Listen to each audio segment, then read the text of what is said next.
नमस्कार साथियों, मैं हूं कुलदीप जहांगीर। एक बार फिर से आपके साथ यूट्यूब चैनल में आपका स्वागत करता हूं। सामान्य ज्ञान ग्रुप परिवार के सदों की तरफ से दोस्तों आप सभी का स्वागत है। काफी टाइम बाद मिल रहे हैं दोस्तों। वेरी वेरी गुड मॉर्निंग आप सभी को। 2 दिन से या 3 दिन से शायद मेरी क्लास नहीं लग रही है दोस्तों मनोविज्ञान के, और निकल गया टाइम भी। 2-3 दिन बहुत होते हैं अपने लिए दोस्तों।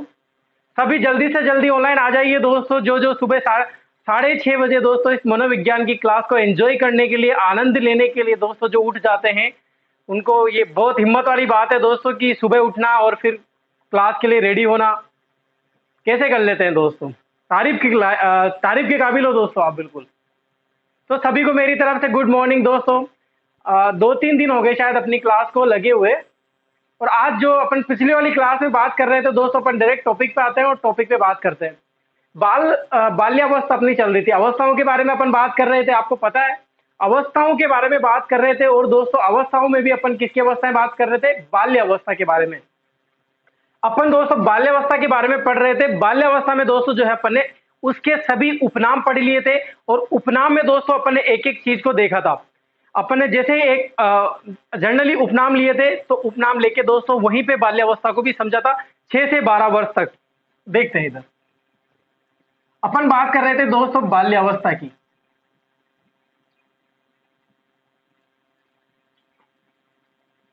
किसकी बात कर रहे थे दोस्तों? बाल्य अवस्था की बात कर रहे थे। देखिए, मैंने आपको जब उपनाम पढ़ाए थे, हम जब उपनाम की बात कर रहे थे दोस्तों बाल्यावस्था में, तो वहीं पर मैंने आपको बोला था कि जो जो उपनाम है वो किसी न किसी मनोवैज्ञानिक ने बोला है ऐसा। जैसे अनोखा काल कहलाता है, स्वर्णिम काल कहलाता है। इसके बाद दोस्तों संवेगात्मक स्थिरता की एज कहलाता है दोस्तों, विचित्र काल कहलाता है। माता पिता के समझने वाली, जो समझ नहीं पाते माता पिता, वो काल कहलाता है। तो मैंने आपको वहां पर भी बोला था, अगर अपन चाहते हैं तो वहां पर भी लिख सकते थे।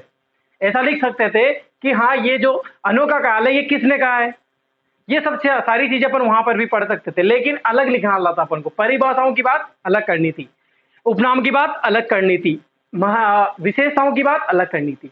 ठीक है दोस्तों, जल्दी से जल्दी आप वीडियो को लाइक कर दीजिए। सामान्य ज्ञान ग्रुप परिवार को दोस्तों आगे बढ़ाने का जो हौसला आपके अंदर है उसको कम मत होने देना दोस्तों। और ऐसे ही आप परिवार जुड़ता रहे, लोग जुड़ते रहे दोस्तों, और हमें जो है व्यू मिलते रहे, लाइक मिलते रहे, इनसे हम खुश हैं। और दोस्तों हम यही चाहते हैं कि आपका जल्दी से जल्दी जो है सिलेक्शन हो, और आप गवर्नमेंट जॉब लगे और अच्छे से अपना फ्यूचर जो है सेट कर ले। जल्दी से जल्दी आप वीडियो को लाइक कर दीजिए और शेयर कर दीजिए। दो जो आपने ग्रुप बना रखे, व्हाट्सएप, फेसबुक, व्हाट्सएप पे आपके रीड के ग्रुप बने होंगे दोस्तों, सेकंड ग्रेड के ग्रुप बने होंगे, तो आप उनको सेंड कर दीजिए। ठीक है दोस्तों, चलो टॉपिक पे बात करते हैं दोस्तों। अपन बात करते हैं अब उपनाम के बाद दोस्तों, अपन आते हैं डायरेक्ट किसमें? परिभाषाओं में।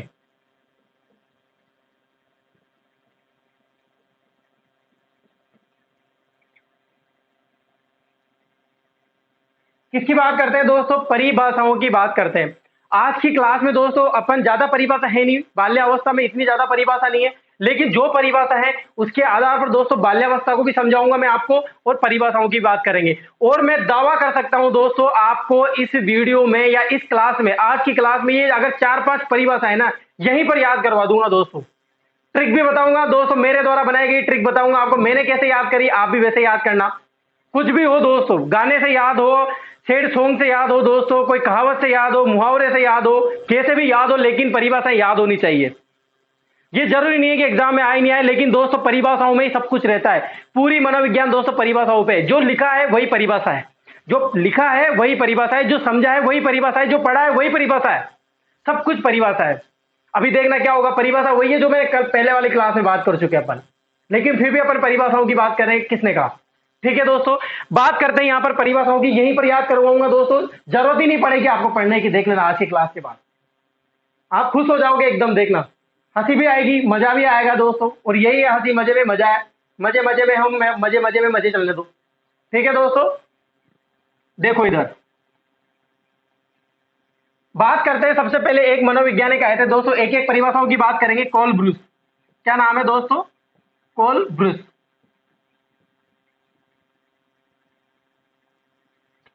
पहली बात तो ये दोस्तों, जो मैंने यहां पर लिखा है कॉल ब्रूस, कॉल यानी कि missed call, receive call, dialled call, वो कॉल, ठीक है। और ब्रूस यानी वो ब्रूस करने वाला ब्रूस, टूथब्रश, आप कुछ भी बोल सकते हैं। याद हो गए ये दोनों नाम, तो याद हो गए कॉल ब्रूस। दूसरी बात ये कि अगर आपको कॉल ब्रूस नजर आ जाता है तो ये एक नहीं 2 व्यक्ति है। कितने व्यक्ति है? 2 व्यक्ति है। एक कॉल अलग है, एक ब्रश अलग है, कॉल ब्रश दोनों अलग अलग है दो। ठीक है दोस्तों, बात करते हैं इसने क्या बोला। इसने तीन परिभाषाएं दी थी दोस्तों। इसके अनुसार कितनी परिभाषाएं? तीन परिभाषाएं हैं। किसके अनुसार? कॉल और ब्रूस के अनुसार तीन परिभाषाएं हैं। कितनी परिभाषाएं? तीन परिभाषाएं। अरे ठीक है ना, तीन परिभाषाएं लिख देते हैं अपन। पहली परिभाषा दोस्तों, इसने बोला जीवन का अनोखा काल। बाल्यावस्था को क्या बोला इसने? बाल्यावस्था को जीवन का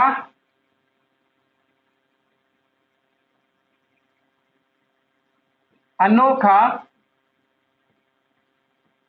काल। अब आपको क्या याद रखना है दोस्तों? अनोखा याद रखना है। क्या याद रखना है दोस्तों? अनोखा याद रखना है। क्या याद रखना है? अनोखा। देखो यहां पर बात आता है कॉल।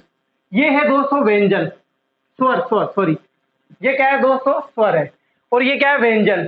ठीक है दोस्तों, इधर देखो बात यहां पर आ रहा है, ये पहला आ जाता है क ख ग ग, क ख ग ग। ठीक है, और इधर शुरू होता है अ आ ई, अ आ ई। होता है ना, पता है ना सबको आप? यानी कि ये तो शुरू होता है अ से और ये होता है क से। तो क से और अ से जो शुरू हो रहा है वो किसकी परिभाषा है दोस्तों? अ से अनोखा याद रखना है और क से क्या याद रखना है? कॉल ब्रूस याद रखना है। और ये क की बात करें, देखो क इधर क है और इधर ब है, बी है, इधर क्या है? ए है, स्पेलिंग का ए, इधर बी। अनोखा ब्रूस, अनोखा कॉल। याद हो गया दोस्तों? ये ट्रिक मैंने ही बनाई है दोस्तों। इतनी बड़ी ट्रिक नहीं है, इतनी जबरदस्त भी ट्रिक नहीं है, लेकिन मैं दावा कर सकता हूं आप कभी नहीं बोलोगे इसको। अगर जिसने दोस्तों अचेतन मन से ये सुना है ना, तो मैं दावा कर सकता हूं दोस्तों आपको याद हो गई होगी। अनोखा काल किसने कहा? अ से याद डायरेक्टली क आना चाहिए, अ और क, अ और क, स्वर और व्यंजन, स्वर और व्यंजन। अ से क्या याद आना चाहिए? क याद आना चाहिए। यानी कि अनोखा काल किसने कहा है दोस्तों? कॉल ब्रूस ने। ये क और बी, ए और बी डायरेक्ट याद रख सकते हैं दोस्तों आप। ए और बी से याद रख सकते हैं। किससे याद रख सकते हैं? A B. अनोखा काल किसने कहा? ब्रूस ने कहा। अनोखा काल किसने कहा? ए और के। अनोखा काल किसने कहा दोस्तों? किसने कहा? कॉल एंड ब्रूस ने कहा। कॉल एंड ब्रूस यानी कि ये कॉल ब्रूस और ये अनोखा काल। याद हो गया दोस्तों? अनोखा एग्जाम में पूछा गया है ऐसा। अब अनोखा काल मैंने बता दिया था आपको। अनोखा काल क्यों बोलते हैं बाल्यावस्था को? अलग तरह का काल है, बिल्कुल अनोखा है, अजीब तरह से, माता पिता के समझने वाला नहीं है। एकदम से उभर के निकलता है दोस्तों, खेलने की एकदम से बाहर जाने लगता है, बाहर जाके खेलेगा, अनोखा है दोस्तों। अब जो उसके जिज्ञासाएं आएगी वो भी दोस्तों मूर्त चिंतन की आएगी, तर्क करने लग जाएगा, अनोखा है दोस्तों। ये ऐसी सब चीजें आएगी दोस्तों, इसीलिए इसको स्वर्णिम काल भी बोला गया है। ठीक है दोस्तों, आपको ये परिभाषा याद हुई? कंफर्म हुई याद? अरे बोल दो दोस्तों, यस यस बोला करो। आप कमेंट में बिल्कुल यस यस चलना चाहिए, एक्टिव जैसी आना चाहिए, मुझे भी लगे कि हाँ दोस्तों बच्चों को समझ में आ रहा है, ताकि अपन दूसरे परिभाषाओं की बात करें। आ गया समझ में? ठीक है, ये हुई अपनी पहली परिभाषा। अब मैं ये जो ये फालतू इधर जो कचरा लिखा था ना, इनको मिटा देता हूं मैं ना, ताकि आपको याद हो जाएगा अनोखा काल। क्योंकि अभी और भी ट्रिक पढ़ेंगे अपन इसके बारे में, तो आपको और भी याद रखना है। ठीक है दोस्तों, ये कोल ब्रूस की एक परिभाषा याद होगी। इसके बाद दूसरी है संवेगात्मक विकास का। इसने क्या बोला? संवेगात्मक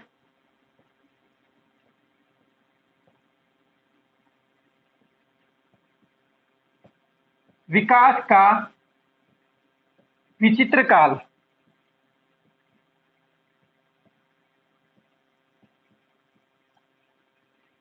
दूसरी परिभाषा यह है कि बाल्य अवस्था को, सुनना आराम से, बाल्य अवस्था को बोला गया है संवेगात्मक विकास का विचित्र काल। कौन सा काल कहलाता है?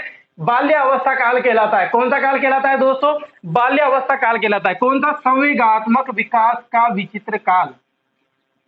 अब देखना कैसे याद रखना है कि किसने कहा था। इसको हटा दो, इसको क्या करें? हटा दो। ये ले मैंने हटा दिया दोस्तों, अब नहीं दिख रहा है आपको, एग्जाम में आ जाएगा। संवेगात्मक विकास का विचित्र काल कौन से काल को कहा गया है? बाल्यावस्था काल को कहा गया है। याद हो जाएगा ये चीज। अब परिभाषाओं की अगर पूछेंगे कि किसने ये परिभाषाएं दी, तो आपको कैसे याद रखनी है? जैसे पहली याद हुई ऐसे याद रखनी है दोस्तों। आपको पता होगा टाइगर जिंदा का एक गाना आया था, एक मूवी आई थी टाइगर जिंदा है। एक तो आई थी एक था टाइगर और दूसरी आई थी टाइगर जिंदा है। उसमें एक गाना आता है दोस्तों, स्वेग से करेंगे सबका स्वागत, तो वो हाथ हिलाता है दोस्तों। और आपको ये भी पता होगा एक स्वेग आता है, स्वेग, ये सिंबल को क्या बोलते हैं? स्वेग बोलते हैं। कौन सा सिंबल? ये वाला सिंबल, ये अंगूठा निकल गया दोस्तों, और ये उंगली आती है, और ये छोटी वाली उंगली निकल गई, और ये हाथ हो गया। ठीक है दोस्तों, आपको पता होगा ना पेप्सी वाला स्वेग, आपको पता होगा, सभी टीवी देखते, टिकटॉक देखा हो किसी ने, अगर मोबाइल में एडवर्टाइजमेंट देखे हो, सलमान खान को देखा हो, तो वो ऐसे करता रहता है, स्वेग से करेंगे सबका स्वागत। तो स्वेग से, ये लिखा है मैंने, स्वेग से, स्वेग से, ये याद रखना है बस आपको। और मैं तो ये बता रहा हूं आपको, बस ये याद होना चाहिए, ये वाला सिंबल, ठीक है ना। कैसे, अब ये वाला सिंबल किसका है दोस्तों, स्वेग का। लेकिन मैं अगर इसको यहां पे लगा देता हूं, ये क्या हो जाएगा, कोल हो जाएगा। क्या हो गया दोस्तों, कोल हो जाएगा। स्वेग से कोल, स्वेग से क्या याद रखना है, संवेगात्मक। और ये वाला स्वेग आता ही दोस्तों आपको क्या याद रखना चाहिए, कोल याद होना चाहिए। किसने कहा, स्वेग से करेंगे सबका स्वागत, कॉल कर दो। वो डांस भी ऐसे ही करता है, स्वेग से करेंगे सबका स्वागत, आता है ना, आपको पता होगा स्वेग का सिंबल भी ये है। और यानी कि ये वाला बोलो आप, ये वाला बोलो। स्वेग किसका है दोस्तों, कॉल करना है। स्वेग क्या करना है, कॉल करना है स्वेग से। और ये वाला सिंबल है, ये क्या है, कॉल के है दोस्तों, कॉल है। ये भी याद हो गया दोस्तों, संवेगात्मक विकास का विचित्र काल, ये इतना ही याद रखना है। ये भी याद नहीं रखना आपको, तो क्या याद रखना है, स्वेग, क्या याद रखना है, स्वेग। ये अब आपको अगर मैंने इतना बोला, तो आपको क्या लगा होगा दोस्तों, जैसे ही मैंने स्वेग बोला तो आपके दिमाग में ये बन गया, बना ना। ऐसा बनना चाहिए दोस्तों, जो दिमाग में जैसा सोचते हैं, क्या होता है दोस्तों, जनरली आपको पता भी होगा, अपन जैसा सोचते हैं, सॉरी जैसा देखते हैं, आपने किसको देखा, तो ऐसे ही आपके थॉट बनने लग जाते हैं। यानी कि आंखों का दोष नहीं है, दोष ये है कि आप देख क्या रहे हैं। आंखें तो आपको जैसे दिखाएगा वैसे देख लेगा, आंखों पे नियंत्रण भी तो होता है कि अपन किस चीज को देखेंगे, कहां देखना है, क्या नहीं देखना है। और वैसे ही दिमाग के अंदर थॉट बन जाता है, वैसे ही मानसिक क्रिया होने लग जाती है। अब मैं बार बार आपको बोल रहा हूं, ये वाला ऐसे बोल रहा हूं, ऐसे बोल रहा हूं, तो आपको क्या याद रखना चाहिए दोस्तों, ये कॉल हो गया। और कॉल यानी कि स्वेग, स्वेग आपको एक याद रखना है, एक वर्ड क्या याद रखना है दोस्तों, स्वेग, SWAG, स्वेग याद रखना है दोस्तों आपको, स्वेग याद रखना है। और कॉल हो गया, स्वेग यानी कि कॉल। ये हो गई दूसरी परिभाषा भी आपको याद हुई कि नहीं हुई दोस्तों, नहीं आपको परिभाषा याद हुई कि नहीं हुई, अगर हो गई हो दोस्तों तो यस यस बोल दो। बिल्कुल ऐसा जरूरत नहीं पड़नी चाहिए, किसी भी दिमाग, किसी भी बच्चे के या किसी भी स्टूडेंट के, किसी भी दोस्त के दिमाग में असर नहीं पड़ना चाहिए बिल्कुल भी। अपन जितनी भी आने वाली परिभाषा रहेगी ना दोस्तों, मैं आपके लिए टाइम निकालता हूँ, इन परिभाषाओं को किस तरह आपसे याद करवाऊं, ये सारी चीजें मैं आपको देखता हूँ, और फिर आता हूँ दोस्तों क्लास लेने के लिए, ताकि आपको याद हो सके। ऐसे लिखाने में दिक्कत नहीं है दोस्तों। और अपन ऐसा क्यों सोचे कि आएगी नहीं आएगी, अपन ये सोचे कि अपन को बिना परिश्रम किए, बिना दिमाग पे जोर डाले, ये परिभाषा अपन को याद हो गई, ये अच्छी बात है। इससे बढ़िया बात और हो नहीं सकती, क्योंकि आपको पता है 300-400 परिभाषाएं आएगी आपके मनोविज्ञान में, क्या क्या याद करोगे आप। और मान लो अगर बिना दबाव के ये परिभाषाएं ऐसे ही नॉर्मली याद हो रही है, जो पढ़ने की जरूरत ही नहीं पड़ रही, बस बस एक बार पढ़ना पलटना है, जिसमें याद हो गई, याद हुई ना। आगे बढ़े, स्वेग यानी कि संवेगात्मक, स से संवेगात्मक, स्वेग यानी कॉल, कॉल एंड ब्रूस, वहां पे कॉल एंड ब्रूस दोनों आएगा। ठीक है दोस्तों, मिटा दूं मैं इसको, ये हो गया दूसरी परिभाषा याद इसकी। इसकी 3 परिभाषाएं दोस्तों, अपन ने 2 परिभाषाओं के बारे में बात कर चुके हैं अपन यहाँ पर, तीसरी परिभाषा अब तीसरी परिभाषा ये है दोस्तों, यहीं पर लिख देता हूं इसको, इधर देखना, ये पहली परिभाषा, ये दूसरी और ये तीसरी, ठीक है। इस तीसरी परिभाषा क्या है, इस अवस्था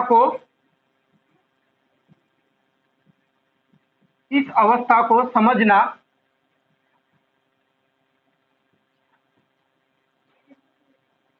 प्रत्येक माता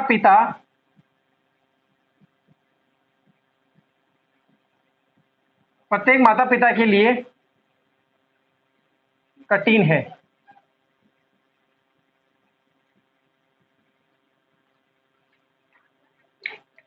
अब देखो यहां पर क्या है, आपको क्या याद रखना है, प्रत्येक माता पिता के लिए क्या याद रखना है, माता पिता याद रखना है, और ये क्या रखना है, कठिन है। यानी कि बहुत ज्यादा कठिन होता है इस अवस्था को समझना, किसके लिए, माता पिता के लिए। किसने कहा, कॉल ब्रूस ने। अब आराम से याद रख सकते हैं दोस्तों, यहां पर क्या है, कॉल और ब्रूस, 2 व्यक्ति है, 2 व्यक्ति ने 2 चीजें बताई, माता और पिता। कॉल से, कैसे क्या याद रखना है, कठिन, कैसे क्या याद रखना है दोस्तों? कठिन। कैसे याद रखना है? कोल। कैसे याद रखना है? कोल। और कैसे याद रखना है? कठिन। और कॉल और वृक्ष से याद रखना है माता और पिता। याद हो गया कि नहीं हुआ? नहीं हुआ कि नहीं हुआ दोस्तों? बिल्कुल इजी हुई ना? मैं ये नहीं कहूंगा कभी भी आपसे कि आपको क्या याद रखना है, इस अवस्था को समझना प्रत्येक माता पिता के लिए कठिन कार्य है, ऐसे याद करेंगे बहुत से बच्चे। ऐसे नहीं करना दोस्तों, वहां पर एग्जैक्ट कुछ वर्ड होते हैं। साइकोलॉजी दोस्तों बिल्कुल शब्दों का खेल है।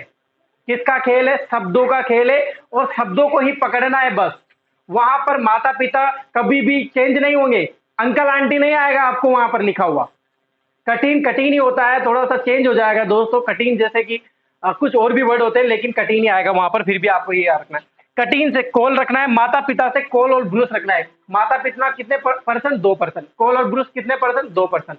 हुआ कि नहीं हुआ याद? कॉल ब्रूस की पहली परिभाषा अनोखा काल, ए बी अनोखा, ब्रूस ए और का कॉल। कॉल और ब्रूस संवेगात्मक स्वेग, संवेगात्मक स्वेग का मतलब कॉल। इस अवस्था को माता पिता के लिए कठिन, माता पिता कॉल एंड ब्रूस याद हो जाना चाहिए, दिमाग ऐसे दौड़ना चाहिए। माता पिता बोलते दोस्तों कॉल एंड ब्रूस। आया कि नहीं आया दोस्तों? समझ में आया कि नहीं आया? हुई ना यार? ये हुई दोस्तों कॉल एंड ब्रूस की परिभाषाएं, जो इसने 3 परिभाषाएं दी थी। इंपॉर्टेंट परिभाषाएं दोस्तों, पूछी जाती है, पूछी गई है। जब अपन क्वेश्चन पढ़ाएंगे तब आपको मैं बताऊंगा कि एग्जाम में किस तरह से पूछी गई थी। ठीक है दोस्तों? हुई कि याद नहीं हुई? हुई ना? यस यस बोलो, बिल्कुल स्वेग वाला सिंबल डाल दो, बिल्कुल। ठीक है दोस्तों, स्क्रीनशॉट ले लो अब आप इसका, फिर आगे बात करते हैं नेक्स्ट परिभाषा के बारे में।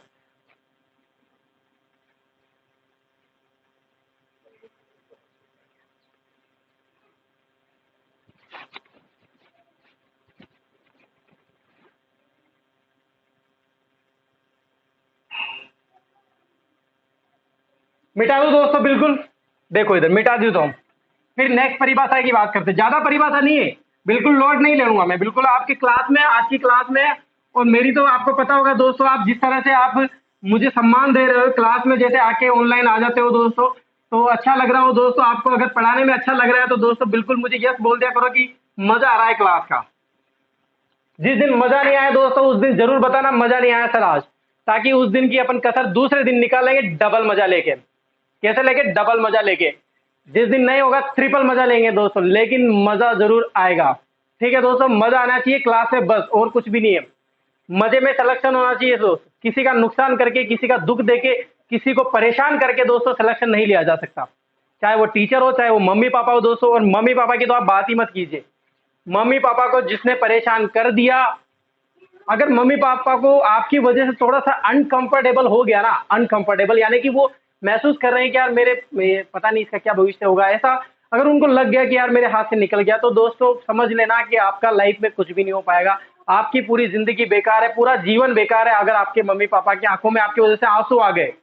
आंसू तो बहुत बड़ी बात है दोस्तों, लेकिन अगर उनको थोड़ा सा भी अनकंफर्टेबल हुआ फील, थोड़ा सा भी वो बिल्कुल महसूस ही अच्छा नहीं कर पा रहे हैं आपकी वजह से, तो दोस्तों समझ लेना कि कोई मतलब नहीं है दोस्तों आपकी लाइफ का। ठीक है दोस्तों? बात करते हैं दूसरी परिभाषा की। बीच बीच में मोटिवेट भी करता रहूंगा, आपको जाने नहीं दूंगा, भटकने नहीं दूंगा बिल्कुल भी कहीं भी। ठीक है दोस्तों? बात करते हैं दूसरी परिभाषा की, रोज। जो जो मैंने बोला दोस्तों उसी में अनुसार परिभाषा याद हो जाएगी दोस्तों। रोज, बाल्यावस्था, छद्म परिपक्वता। बाल्यावस्था, बाल्यावस्था,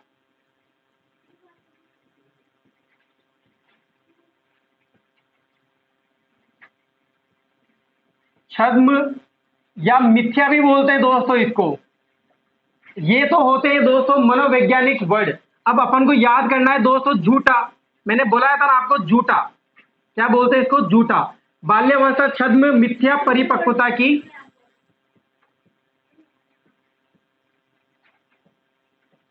आयु है।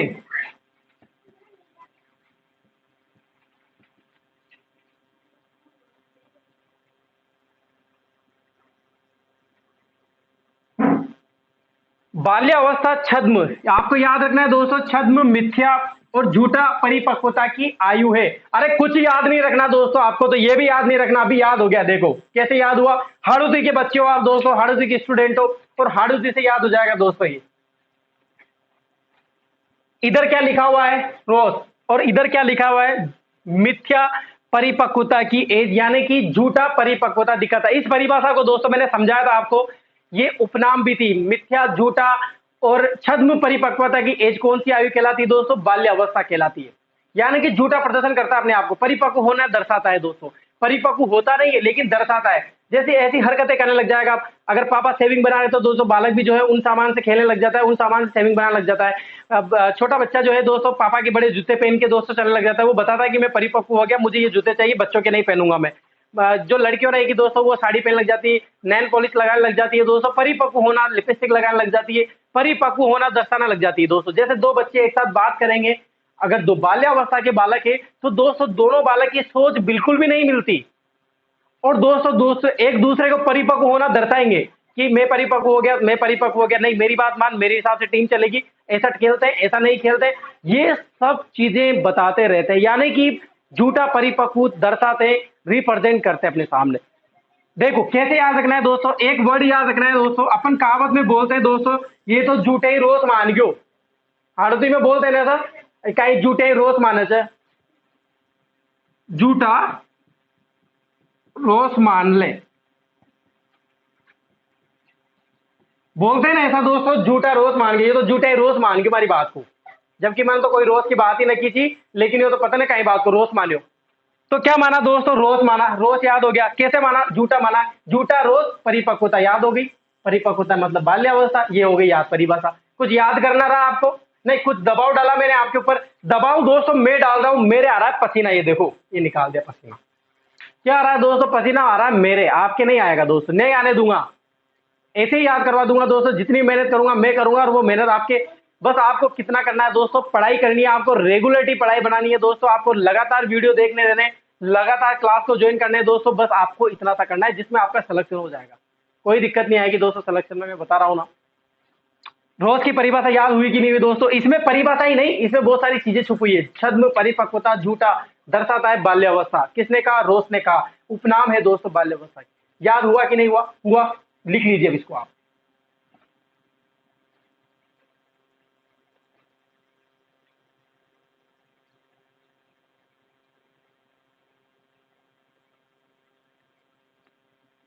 मिटा दो दोस्तों। एक और परिभाषा की बात करते हैं अपन अब।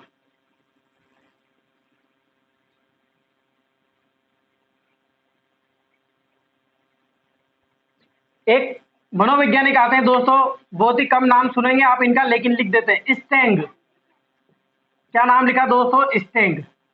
इन्होंने कहा था बाल्यावस्था के लिए, किसके लिए कहा दोस्तों? बाल्य अवस्था के लिए। इन्होंने कहा कि ऐसा, शायद ही ऐसा कोई खेल हो, इस तरह की है, शायद ही ऐसा कोई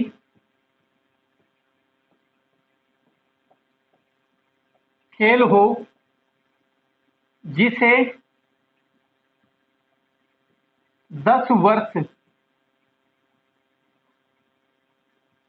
का बालक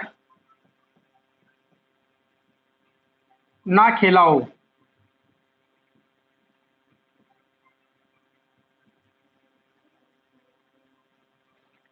देखो आराम से याद होगी दोस्तों, यहां पर स्ट्रेंग की परिभाषा आएगी, और ये साहब जी जो बोलेंगे, ये मनोवैज्ञानिक जो है दोस्तों, ये बोलेंगे कि शायद ही ऐसा कोई खेल हो, यानी कि बाल्यावस्था को दोस्तों खेल की एज बताया गया है, किसको? बाल्यावस्था को। क्योंकि दोस्तों शेष अवस्था में क्या रहता है? बालक घर बैठ के खेलता रहता है, खिलौनों के साथ खेलता है।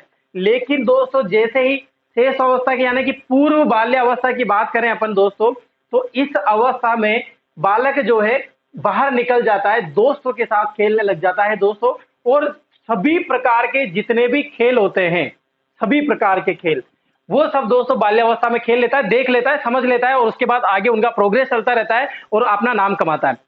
तो स्टेंग ने कहा है शायद ही ऐसा कोई खेल हो जिसे 10 वर्ष का बालक ना खेलता हो। कितना मुश्किल हो रहा है दोस्तों याद करने, शायद ही ऐसा कोई खेल हो जिसको 10 वर्ष का बालक ना खेला हो। याद करने में कठिनाई होगी दोस्तों, एक ही वर्ड लिखूंगा, नाम याद हो जाएगा। यहां पर जो 10 वर्ष है ना, ये नहीं हटेगा।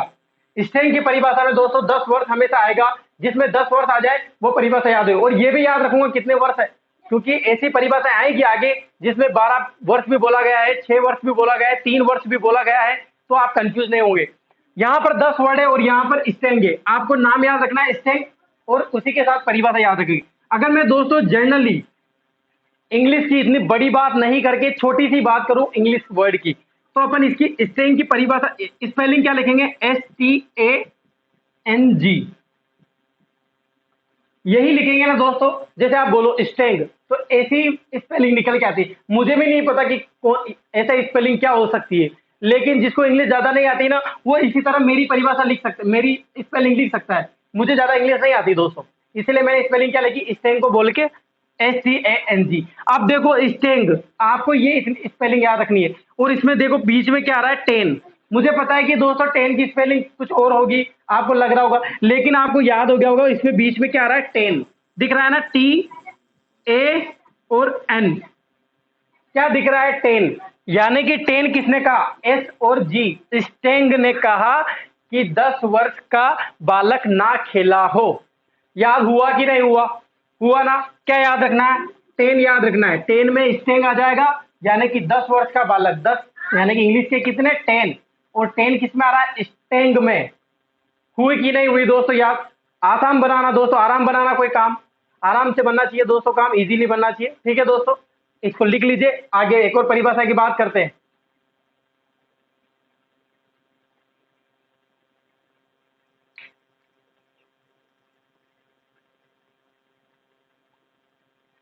मिटा दो दोस्तों।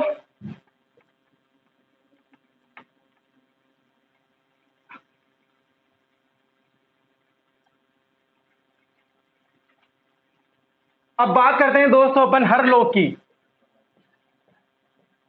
एक मनोवैज्ञानिक आए थे, हर लोग, अच्छा नाम है दोस्तों। हर लोग बोलते बोलते आपको याद भी हो गया होगा दोस्तों, हर लोग कौन था, याद हो गया होगा दोस्तों, आपको बिल्कुल भी परेशानी नहीं आई होगी। हर लोग ने कहा था कि, क्या कहा था, दो समान बालक, दो बालकों की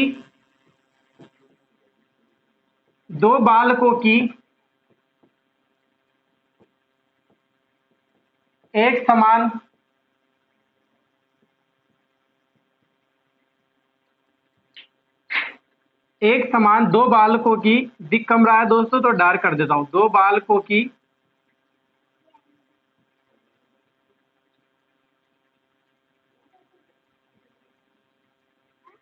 एक समान मानसिक योग्यता नहीं हो सकती।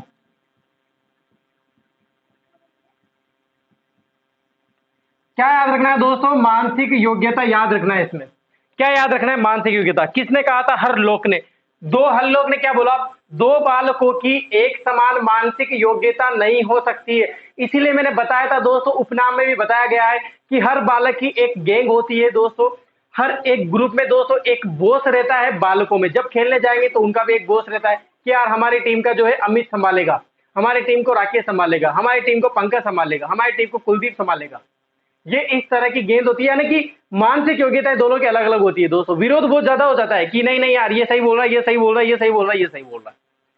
यानी कि दोनों बालकों की दोस्तों मानसिक योग्यता, यानी कि मानसिक जो सोच रहेगी वो एक जैसी नहीं रहेगी। किस अवस्था में दोस्तों, बाल्य अवस्था में। याद क्या रखना है, मानसिक योग्यताओं को याद रखना है।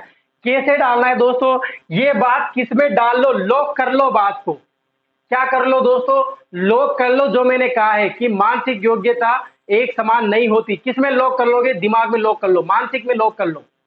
किसने कहा, लोक ने। लॉक कर लो दोस्तों, इस बात को लॉक कर लो। अब लॉक कहां होगी दोस्तों, दिमाग में बात होगी। नोट कर लो, दिमाग में नोट करो। ऐसा ही तो बोलते हैं, दिमाग में नोट कर लो, दिमाग में डाल ले, ध्यान से देख ले। मानसिक योग्यता, कौन सी योग्यता, मानसिक योग्यताओं को लोक करने की अगर बात आ जाए दोस्तों, तो ये परिभाषा किसने कही थी, हर लोक ने कही थी। किसने कही थी दोस्तों, हर लोक ने कही थी। और ये आपको परिभाषा याद हो गई। कोई पान आया दोस्तों पढ़ने में, कोई दिक्कत आई, याद हो गई दोस्तों, क्लियर है। आगे बढ़ूं, बता दिया करो, आगे बढ़ूं, कंफर्म है, याद हो गई। पूछूंगा दोस्तों फिर मैं टेस्ट में आपसे, बिल्कुल आपको याद होना चाहिए। फिर टेस्ट में दोस्तों ये सभी परिभाषाएं मैं आपसे पूछूंगा फिर। ठीक है दोस्तों, याद हो गई। अब लिख लीजिए आप इसको।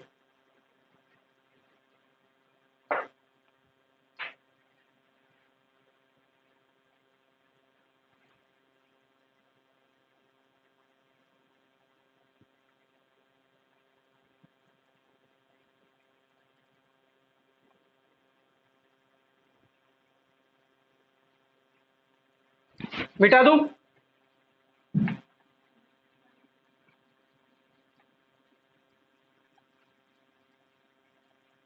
एक लास्ट परिभाषा है दोस्तों, इसके बाद आज की क्लास खत्म करेंगे अपन। इंपॉर्टेंट परिभाषा है दोस्तों, उसी परिभाषा में सब कुछ छुपा है दोस्तों, जल्दी से याद हो जाएगी दोस्तों। किसकी परिभाषा है? जीन पियाजे की। अच्छे मनोवैज्ञानिक के दोस्तों जीन पियाजे, बार बार नाम आया है जीन पियाजे का, अभी तक अपनी क्लास में 10 बार नाम आ चुका होगा जीन पियाजे का। इन्होंने कहा था कि बाल्यावस्था में बालकों में मूर्त चिंतन, बालकों में कौन सा चिंतन होता है दोस्तों? मूर्त चिंतन। इसी मूर्त चिंतन को दोस्तों तार्किक चिंतन भी बोलते हैं।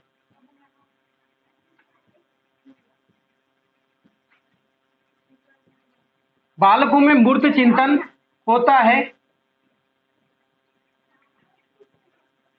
जो सृजनात्मकता,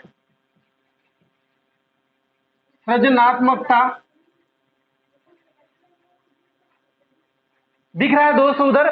अगर नहीं दिख रहा हो दोस्तों तो मैं इधर लिख दूं, जो सृजनात्मकता के गुण को बढ़ाता है।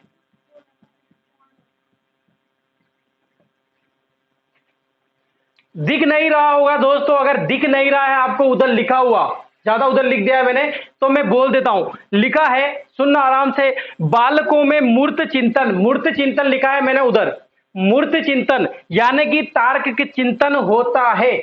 बताया था मैंने आपको दोस्तों, मूर्त चिंतन की अवस्था कौन सी है? बाल्यावस्था। अमूर्त चिंतन की, अतार्किक चिंतन की अवस्था है दोस्तों शेषावस्था। और सृजनात्मकता का गुण को बढ़ाता है। कैसे बढ़ाता है? पहले तो अपन परिभाषा कैसे याद रखनी है ये तो अलग चीज है, पहले समझाता हूं इसको कि क्यों बोला गया है। जीन पियाजे ने बोला है दोस्तों मूर्त चिंतन की अवस्था है।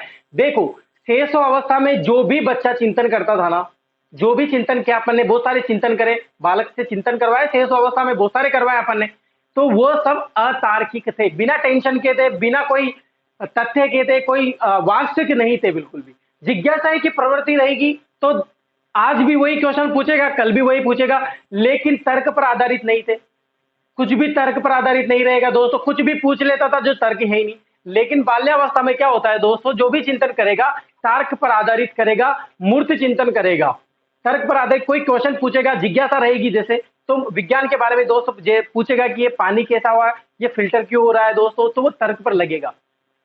वो बार बार ये नहीं पूछेगा चंदा मामा क्यों है, तारा मामा क्यों है, ऐसा क्यों है, ऐसा क्यों है। अगर ये पूछ लेता है दोस्तों और माता पिता उसको जवाब दे देते हैं तो वो बिल्कुल तर्क वाले ही जवाब सुनता है, तर्क वाले ही क्वेश्चन पूछता है। यानी कि तर्क वाले जो चिंतन अवस्था रहती है, बिल्कुल समझ में आएगा दोस्तों, इतनी बड़ी बात नहीं है इस चीज को समझने में कि मूर्त चिंतन क्या होता है। तो कौन सी अवस्था कहलाती है दोस्तों? जीन पियाजे। अब कैसे याद रखना है दोस्तों? आपको क्या याद रखना है? मूर्त चिंतन आपको याद रखना है। मूर्त चिंतन आते हैं जीन पियाजे। आपने गाना सुना होगा दोस्तों, मोरा पिया मुझसे बोलत नाही। गाना सुना है आपने? मोरा पे, राजनीति मूवी का है, रणबीर कपूर और कैटरीना कैफ पे दोस्तों फरमाया गया था ये गाना। कौन सा गाना दोस्तों? ये वाला गाना देखो, मोरा पिया मुझसे